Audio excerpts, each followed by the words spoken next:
प्रधानमंत्री ने आज पलटवार किया लोकसभा में, जो राहुल गांधी पर निशाना साधा। नहीं, बिल्कुल। और जिस तरीके से ना सिर्फ प्रधानमंत्री ने पलटवार नहीं, प्रधानमंत्री ने सिर्फ तथ्यों को सामने रखने का काम किया, और जिस तरीके से आज विपक्ष ने गैर जिम्मेदाराना भूमिका निभाने का काम किया है।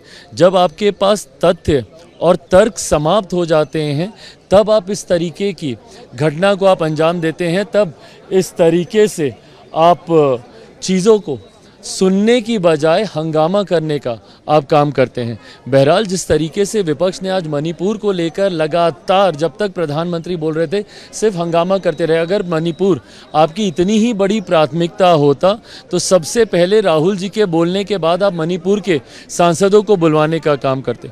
विपक्ष को तय समय से 1 घंटे से ज़्यादा एक्स्ट्रा समय दिया गया, पर उसके बावजूद मणिपुर उनकी प्राथमिकता में नहीं था। ऐसे में से प्रधानमंत्री जी के भाषण में गतिरोध उत्पन्न करना, सिर्फ हंगामा खड़ा करने के उद्देश्य से विपक्ष ने हंगामा करने का काम किया। क्यों? क्योंकि विपक्ष के पास अब कोई तर्क और तथ्य बचा नहीं है। प्रधानमंत्री ने आज पलटवार किया लोकसभा में, जो राहुल गांधी पर निशाना साधा। नहीं, बिल्कुल। और जिस तरीके से ना सिर्फ प्रधानमंत्री ने पलटवार नहीं, प्रधानमंत्री ने सिर्फ तथ्यों को सामने रखने का काम किया, और जिस तरीके से आज विपक्ष ने गैर जिम्मेदाराना भूमिका निभाने का काम किया है।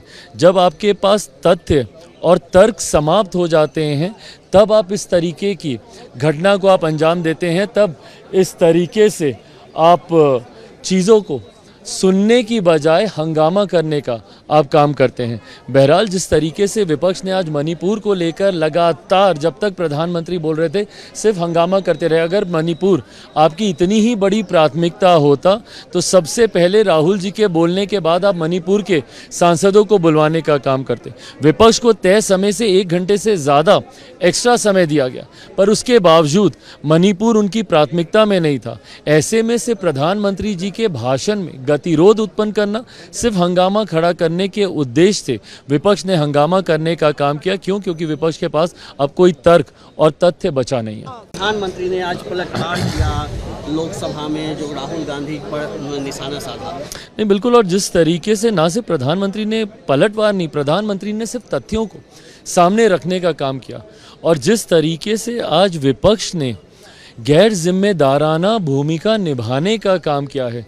जब आपके पास तथ्य और तर्क समाप्त हो जाते हैं, तब आप इस तरीके की घटना को आप अंजाम देते हैं, तब इस तरीके से आप चीज़ों को सुनने की बजाय हंगामा करने का आप काम करते हैं।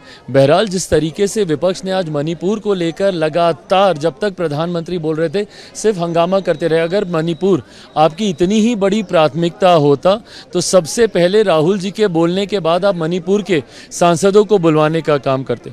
विपक्ष को तय समय से 1 घंटे से ज़्यादा एक्स्ट्रा समय दिया गया, पर उसके बावजूद मणिपुर उनकी प्राथमिकता में नहीं था।